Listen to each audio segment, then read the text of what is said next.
me, so you don't have to. Call them at 579-2274. That's 579-2274. And good morning. You're listening to the Big Dog, WIFO-FM in Jessup, 105.5 on your FM dial. Butch Hubbard here with you Monday morning, 23rd day of November. And we're looking for sunny skies today. High today of around 58 degrees.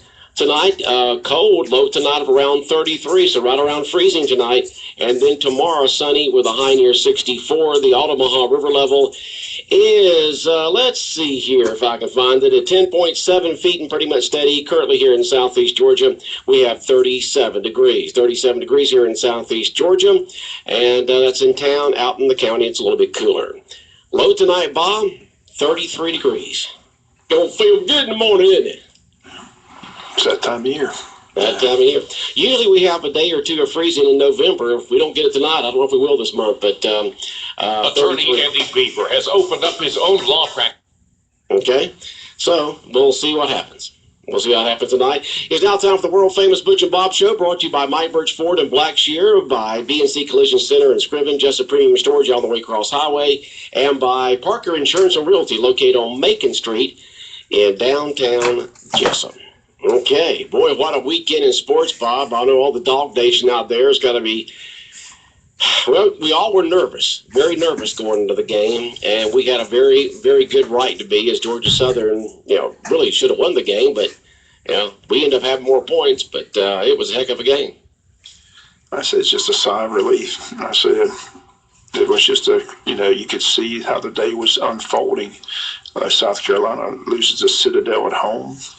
Florida barely gets by Florida Atlantic. They talk about these games where they supposedly just a check game, but right. These teams come in with nothing to lose, everything to gain, and they come in looking to make a statement. Florida's already, Georgia Southern has that reputation already. They're the ones that got Will Muschamp fired in Florida. And that was the storyline. If Georgia Southern comes in and knocks off Georgia and Athens from Mark Rick, he'll have his desk cleared out before he gets back to the office. So.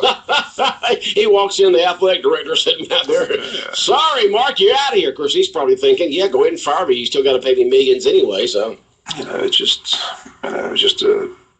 just watching the game. It's just, Georgia kept shooting themselves in the foot twice. They had the ball inside the 30-yard line and turned it over. Just Georgia Southern just kept hanging around, got the big play, and then, like I said, still the controversy on the muff punt. You could see the officials say he blew the whistle accidentally, but they overruled it upstairs, fortunately for Georgia fans, because it looked like they was going to stay Georgia Southern's football due to an inadvertent whistle. But fortunately, we got that ball, got the fumble, was able to turn into a touchdown. Grayson hit Godwin in the corner, but went to overtime, and Georgia Southern opts to go for, it's interesting. I didn't hear the Georgia Southern press conference. It looked like when the play didn't work on 4th and 1, it looked like there was some kind of confusion. Did they not want to snap the ball? Because one of the players went to the sideline just very upset, threw his helmet down. I don't know if he's upset because he didn't get the ball and they moved him out, or Sean says they just thought they could get the yard. But I said the strategy in that situation is you kick the field goal, force Georgia to make a touchdown, and Georgia gets a field goal to go to second overtime. Right. I don't understand why they opted for the field goal. It didn't make, they had everything going their way. You kick the field goal, and you force Georgia to score a touchdown in the overtime period, or if not, you're going to second overtime. But once they didn't make it on 4th and 1, you can see Georgia Southern's defense just know the game was over, because all we had to do is let them kick a field goal, win the overtime. But what I said, what bothered me more than anything was the celebration after the game, because I don't understand what we're celebrating. That's a hard-fought game, and you win. They're kids out there, Bob. Yeah, they're not full-grown adults, really. They're 18, 19, 21 years old. That's the problem with the program. They don't understand like I said, before the overtime period even began, those coaches should have walked down the sideline. I don't care if we win, lose, or draw. Get your butt in the locker room, because this is embarrassing. Mm-hmm. We're not even playing. This shouldn't even be a game. Got 82,000 people here to watch us beat Georgia Southern, and Georgia Southern's kicking our butt up and down the field. Our offensive line is just atrocious. I don't understand what the offensive line problem is, but that's the biggest problem. We can't get a yard. We can't open up holes. We can't protect. The offensive line is just not what it was built to be. Got them big old hosses up there, top recruits, and they can't block off anything. Go back and look at those preseason magazines. Georgia's offensive line was projected to be one of the best in the country, but it just hasn't turned out. But the heat's just turned up. I said that, all the people that are asking for Rick to get out, the heat's just, I read an article just a while ago online where the guy said he's been a big, against Mark Rick, and this doesn't help his position. He said he needs to go. So I don't know. I still stick to my guns. I don't think Rick's going unless Rick wants to go. If Rick wants to hang out for next year with that recruiting class coming in, he's going to be there. I don't look for the administration to force him out. I don't look for him to ask him to resign. Mark Rick's dictating what Mark Rick wants to do. If Mark Rick wants to stay there for the next 10 years, he's going to be there for the next 10 years. That's just my personal opinion. I don't think maybe change coordinators, do something. Well, they said there's a lot of dissension with that. Like I said, the offensive coordinators hate it. I understand. Tarkin says Pruitt's the problem. Some people said the offensive coordinator has no idea what he's doing. Somebody made a good point over the weekend. He came from St. Louis. St. Louis Rams are doing pretty good offensively. Georgia's not doing too good. So maybe there's some correlation there. I don't know. Yeah. But it was just it was just a sigh of relief. It was nice to win, but it was just the way it was going, it didn't look like we were going to win. Yeah. Started off the game looked like we were going to dominate, and then as the game went on, they got stronger, and we got weaker. They did look faster than us. When that quarterback came in and started running that option, when he hit open field, he could fly. So he was fun to watch. But Georgia Southern's having a good year. But I said it was a scary day. At least we won. We could be like South Carolina. They lost. They lost. Yes, they lost. Florida barely beats Florida Atlantic. It's a heck of a day for the eastern side of the SEC there. It's just the way you look at it. 10-win season, you're happy with that, or barely beat Georgia. I said the critics will have their day, and they're having their day with Mark Rick, but Mark Rick's still moving forward. Georgia Tech should be a win. I said Tech's having all kinds of problems. They just lost their starting quarterback. So he's out. Got injury. It's going to keep him out for the rest of the season. I'm sure he's going to miss this week's game. And it just looked like a serious injury in the first series against Miami. So he wasn't able to return. So Georgia hopefully can get that win against Tech and get the bowl game, get a 10-win season, and see what happens after that. But I still say if Mark Rick wants to stay, he can stay. I still like the rumor mill going around. LSU's, Les Miles was ranked second in the country 3 weeks ago. He's lost 3 in a row, so they're saying Les Miles is in trouble. They're going to fire him at LSU. Mm-hmm. So the rumor mill is that if Les Miles gets fired at LSU, we've already said Jimbo Fisher is well documented that he wants out of Florida State because he's going through a bad divorce. So Jimbo Fisher is going to jump at the chance to go to LSU, which will open up FSU, which Mark Rick has ties with FSU. So Mark Rick can go to Florida State, and Les Miles can come to Athens. There's the big musical chairs and coaching like they normally do. That's the big rumor mill out there among the websites. So Jimbo wants to leave Florida State because he's going through the bad divorce? Yeah, he said he wants out. You got to be kidding me. I'm not kidding you. I'm telling you, it's been well documented, well reported. He's looking to get out. He wants to come to Athens. He's already stated he's listed where he wants to go. If he wants to come there, come on. I'm a Jimbo Fisher fan. Oh, you're not a Jimbo Fisher fan? Okay. I don't want Jimbo Fisher. He can stay at FSU. Good. I'm not a big Jimbo. He just wants to get out of town because of the divorce. Right. They say it's that bad. They say it's nasty. It's just headlines everywhere down it. It's just well documented. He's made it clear he's leaving after the season. He wants out of Florida State. Amazing. Absolutely amazing. With all these openings, he's going to one place. But there's a lot of openings. Oh yeah. He won't have a problem finding a job. They keep saying USC is the number one job out there, but they say if Georgia's job opens up, that's like 1A and 1B. So, But as somebody mentioned over the weekend, last time Georgia's job came open, we offered it to like 4 or 5 people before. I don't know. I can't remember what it was like when we got Coach Rick there. I know that when we got Don in there, that was, we'd had that guy from Oklahoma or somewhere, Oklahoma State, turn it down, and so. What Vince Dooley said, he pulled over to the side of the road and got the phone and called Don and said, "Well, you want the job?" It was like, you're like 34th down the list here, but we'll take you. I just can't remember the recruiting process on Coach Rick. He's been there a long time. Yeah, 15 years, I think. Yeah. It's been 10 since we won an SEC title. I know that's the thing, and we don't win the games. You take a look at the top 10 teams we played. Have we won one? That's the thing about it is Is the fire in the belly there? Is the competitive spirit there? That's a lot of folks just say it's just not there. You need a coach in there that is going to put some fire in the bellies. It'd be nice to know if all this talk about the decision among coaching staff is true or not. They keep denying it, which of course they have to do, but just that's what you constantly hear. Yeah. Behind the scenes, there's just a lot of dissension, especially with the defensive coordinator. A lot of disagreement. Yeah. Well, just like Chuck Oliver said on AM 1370, that's a great show if y'all haven't heard it on our AM station, AM 1370, from 5 to 7 p.m. Chuck Oliver talks nothing but college football, and he's gone into this Coach Rick thing in depth. And he said if it was just one or two folks talking about the defensive coordinator there at Georgia, it'd be one thing, but he knows 6 or 7 reliable sources he has in Athens to say that is true. So he doesn't know for sure, but when you've got that many, he says there's got to be something to it. Defense is playing pretty well, though. Yeah. That's the one aspect. Well, it's not we're saying he's not a good coordinator. Just saying that he acts like he owns the place, and he irritates a lot of other coaches.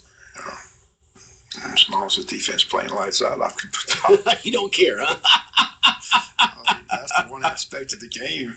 That's I still argue all the time, where's my special team? I can't understand why I don't have special teams coach.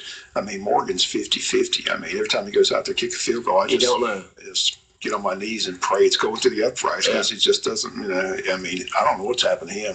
He used to be one of the better kickers in the league, but, he's just a hit or miss. You just don't know what he's going to do. So. And Chuck Oliver talks about the offense coordinator for Georgia that does not have a good track record, that, why they hired him. He has no idea. There's better folks out there for the position. And so he just says that, if Georgia's going to make one change, that would probably be the best things they could make to try to get somebody who can coach that talent to the championship level they should be. I think it's safe to say changes are coming. The question is the change coming to the top? Because that's what a lot of coaches do. They just say, not me, it's these coordinators. Coordinator, I want nothing to do with it. Yeah, these coordinators. So. Well, they owe Coach Rick so much money. Like you said, if he doesn't resign himself, I can't see them firing him. I just don't see him pushing him out. I think if he goes, he goes on his own accord. And whether he does that or not, I don't know. I just don't see him wanting to, if you figure a guy, you look at his career, he's been there, 15 years? Mm-hmm. Why does he want to go start somewhere else? He stays 5 more years, wins a possible another SEC, possible. That's when, they're already going to build a statue outside the stadium like they did for Dooley. He's been there 15 years. He's a mainstay. People love him. So. Yeah, people really he's a great guy. Right. Yeah, so everybody says he's a great guy. Has the number 1 recruiting class supposedly coming in. That's what everybody's hanging their hat on to. But, recruiting classes are like everything. Like trade, you don't know if they're going to pan out or not. So. I'd change the offensive coordinator, and I'd change the offensive coach, line coach, too. Start there, and then see what happens. But I just know after Saturday's game, the heat, has risen on, all the chatter, all the talk, what's going to happen. Well, do you have the same talk down in Florida? University of Florida. They barely beat Florida Atlantic there. You have that talk down there, Bob? 10 wins. They're going to the SEC title game. I know. They have a chance to get in the top 4. That's a first-year head coach down there. I know. That's what's so sickening. We got a coach that's been there 15 years, taught recruiting classes, and we're not going anywhere hardly. And you got a coach in his first year down there with supposedly not that great of talent that they could have. They have had in the past, and he could be in the top 4. What's frustrating, like Jonathan said, the SEC East isn't dying just they've been dying the last several years. The SEC West has been better than the SEC. That's what's frustrating Georgia fans. It's not that tough to win the SEC East if you win the right game. So I just I said I'm going to stick to my position. I don't think McGarity and them are going to force Rick out. I think if Rick goes, he goes on his own accord. Whether he does that, it's good if he gets a job he offer. He is. I just don't think he's going anywhere. I think he'll be back next year and. They're bringing in that top recruiting class, and they'll go from there. Mm-hmm. And like I said, make some changes at some coordinator positions and maybe clean house there. Georgia Southern's got 2 more games left at home. This Saturday against South Alabama, 2 o'clock kickoff, 12 noon. We'll start right here on 105.5 FM. But they play again the following week, which is the same weekend as the SEC Championship game on December 5th. And they'll have Georgia State at home at 2 o'clock in the afternoon. Yeah. And then they'll find out where they're going bowling. Bowling. I said they were ineligible last year, even though they had a great year because of that rule first year in. Yeah. But And I don't understand that rule, but Just the rule they have. There's a lot of rules people don't understand. why do you have that rule? Your first year in your division, and it's not like you moved down a division, you moved up, so it should be tougher for you. I'm looking forward to Tuesday night. See, there's other two teams in it besides Clemson and Alabama. You know, Yeah. there's no Boy, what about Ohio State losing like that? Wow. Yeah. Michigan State's done it to Michigan and to Ohio State now. And now Ohio State's going to play Michigan. So Yeah, that'll be a heck of a game. Yeah. They play in the big house, or they play in Columbus? I'm not sure. I'm not sure where that game's at. Okay. But I know it's going to be a fun game because Harbaugh, you know, he's a tough coach. Michigan's playing awfully well, so Ohio State could lose 2 in a row. But then again, if they win, they could get back in the Big Ten title game and argue they only have 1 loss, so they should be in there. So it's just going to be interesting how the committee, how it plays out. Like I said, they're trying their best to push Notre Dame out, but Notre Dame keeps winning. So why would they want to push Notre Dame out? They got a national following. They bring in good ratings. There's a lot of anti-Notre Dame people out there. I don't know why. But the thing about it, they keep talking about Oklahoma. I don't see how Oklahoma can even be in the conversation because they lost to Texas. Yeah. And Texas is terrible. I don't know, Bob. I let the computer run the numbers, let the guys make the decisions, and we just have to accept it. It's just going to be fun. I can't wait to get to 8 teams in the playoff system. 4, yeah, it's better than nothing. But I can't wait till they get to 8. And usually if you get that top 8, you're going to have everybody in there that should be in there. Yeah, you got to wait a while because apparently it's just Yeah, it's going to be at least 5-6 years, I imagine. So we'll see what happens with that. We'll see what happens, but it makes for great conversation. I mean, if you like listening to sports talk and people talking about it, tune to our AM station, WLOP 1370 AM, Fox Sports Radio. It is Fox Sports Radio, the Fox Sports guys on there. Dan Patrick will start at 9 o'clock this morning, go to 12 noon. Jim Rome from 12 to 3. Rich Eisen from 3 to 5. And Chuck Oliver talking nothing but college football from 5 to 7 o'clock. And then you got your nighttime guys. It's just a great. I love listening to our AM station, AM 1370, the Buzz, Fox Sports Radio, all sports talk all the time. All kinds of insight, great interviews with coaches and players and celebrities, especially with Dan Patrick. He gets a lot of celebrities on there, Dan does. Who's doing Monday Night Football tonight, Bob? Is it a big one? It's going to be fun. Patriots and the Bills. You know, Rex Ryan. Yep. He's not there to kiss Bill Belichick's ring, but he can't beat him. But he's going to try. The Patriots, I'm telling you, they're on a mission. I don't think anybody's beating the Patriots this year. They are mad. They're fired up. Brady looks great. It's fun to watch them. The big story in NFL is Carolina still undefeated. Oh, yeah. Cam and the gang there just doing good. 4 touchdowns or 5 touchdowns. Carolina's still unbeaten. Patriots still unbeaten. So a lot of NFL teams still alive, though. Yeah. So, had a chance to watch the championship race down in Homestead, Florida last night. And, Kurt Busch, just after that last pit stop, just ran away from everybody. So Kurt Busch and Coach Gibbs' team, here it is, a football coach, putting together a NASCAR team and won another championship. I think he won one with Tony Stewart one time, and now he won with Kurt Busch. The M&Ms, the candy car, they call it, M&M car. And so congratulations to Coach Gibbs and the Kurt Busch and all the gang there with that team put together a heck of a season. I mean, Kurt Busch, after the Daytona race last year, or earlier this year in February, broke his leg, was in the hospital, didn't know if he's going to be able to come back and race, and then had a heck of a summer, and then got into the playoffs, and boom, wins that championship. So congratulations to Kurt Busch. Aggressive driver, good driver. A good season for NASCAR, and then Daytona race will be coming up the 3rd Sunday in February, and they have did a major renovation down in Daytona with the seats and the stands and everything. So it's going to be a more modern facility down there at Daytona. A lot of folks are excited about going down there and seeing all the new amenities down there in Daytona for this February. All right, and the Golden State Warriors, Bob, 15-0, first NBA team ever to go 15-0 at the beginning of the season. Isn't that something? it's fun to watch. Steph Curry, great basketball player. Are they saying he's the best player in basketball right now?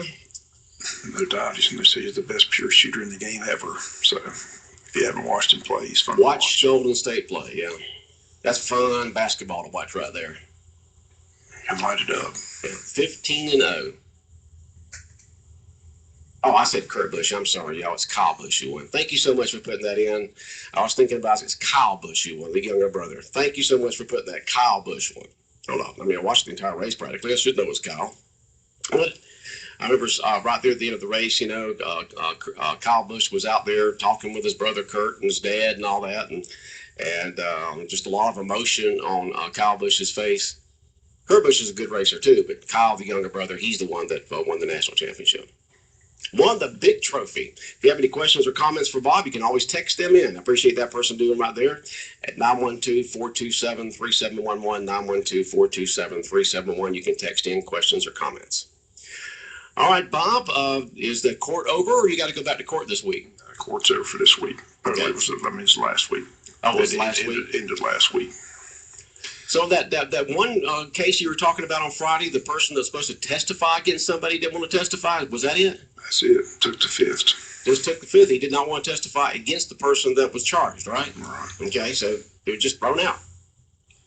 They got an all process what they said. They just couldn't go forward Without that testimony. What the victim didn't want to testify against the person that shot him or shot at him. Okay. All right, so that's over with. Then you had the two child molestation cases. Both of those were found guilty. Was that it for the court cases this past week? Yeah. Okay. All right. 3 jury trials. And I said I got more jury trials set for the week of December 7th, I believe. Okay. All right. Sounds good. A lot going on in the court system, but good to see Judge Scarlett all week and enjoy his courtroom. So yeah, good to see him. Just tough cases, though. Those child molestation cases aren't fun to sit through. Yeah.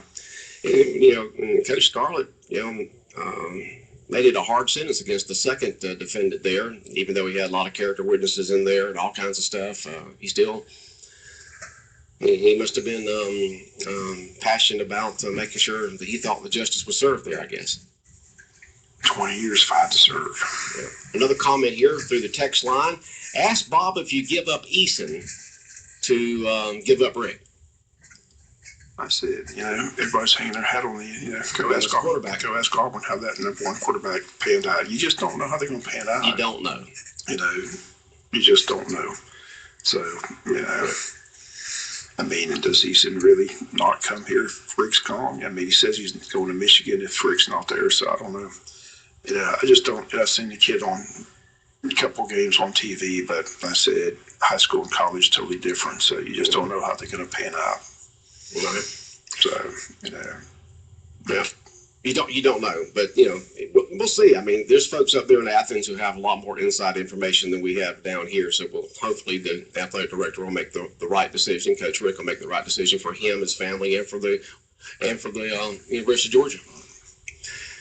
Any meetings this week of any type? Thanksgiving week? Probably not, are they? I don't think so. Okay. Not that I know of. Short work week for a lot of folks. School's out this week, all week long for the Wayne County students. And then, of course, a lot of places will be closed Thursday, always on Thanksgiving, but also Friday. But you got Black Friday on this coming Friday. You got a lot of sales before that. You'll have the Wayne County merchants, a lot of those in downtown Jessup, and the Jessup merchants will be open Thanksgiving afternoon to early evening. So folks can go down there after to get filled up with turkey and go down there to downtown Jessup and do some shopping Thanksgiving afternoon and early evening. We got our downtown remote today and tomorrow. So today and tomorrow, you doing that? Okay, where will you be going today and tomorrow? Wherever Micah tells me to. Wherever Micah tells you. So what time do you start with the remote today? 10 o'clock. 10 to 12 today, 10 to 12 tomorrow. Okay. So we'll be going into businesses and letting the owners tell us what all is taking place for the holiday season. Okay, so Bob Morgan will be roaming the streets of Jessup today and tomorrow between 10 and 12, going in and out of the businesses out there, talking to them about their what they have for selection for Christmas gift giving. So tune in today to WIFO 105.5 FM and hear Bob walk the streets of Jessup and talk to the merchants down there. Bob, another comment from the guy about Eason. He says it's not about Eason not coming. It's about the athletes we lose if Eason doesn't come. So apparently there's some recruits out there that says that Eason comes, will come. So that's always part of it as well. But, I said, people up top make those decisions. So, Yeah. you know, that's the problem, though. The problem is we've had the recruits, we've had the talent, we've had the athletes. We're not winning. We're not winning The big games. big games. Big games. The big games. Yeah, I still We have haven't won an SEC championship game or even been there in a while. I still have the cover of Sports Illustrated, Stafford and company on the cover where we're going to win the national championship. Right. Didn't pan out. Didn't happen. And when you watch Sunday football, just look at the rosters. There's Georgia players on every NFL team. Across the How's board. the offensive lineman do there? Trey he was inactive last week with a knee injury. Not sure if he's playing tonight. We'll find out tonight. See Trey Jackson's offensive line there for New England. T.Y. McGill and the Colts got out of Atlanta with a win yesterday. Amazing. So, Falcons. Falcons, Just want to slap him upside the head. uh, Start out the gate 6-0, now lost 4 in a row. somebody check on David Popkin. He may be ill. He's a big diehard Falcon fan, and I don't know what's happened to Falcon. Falcons start off like a ball of fire, and they just can't seem to. Yeah, maybe we can get David in. Maybe we can get Edwin Davis, with Advanced Healthcare Center. He's a big Falcon fan, and so maybe we can get them and get their perspective on it. They're in misery right now. They're in misery. All right, Bob, we got to get out here. Anything else on your mind this morning? I just want, like I said, two area teams. One Friday night, Glenn Academy and Ware County, both in 5A, both in the Elite Eight. So congrats to them. Yeah, and then we have one from our region going. Thompson, is that right? Thompson's still alive. They got Buford this week, but Ware County plays at home this Friday night. Glen Academy's on the road, so we'll have all those matchups. We got them on local sports if you listen to those. So, And Colquitt County is just rolling. Colquitt's rolling. Yeah. All right, Bob, have a good day. All right, the world famous Butch and Bob Show brought to you by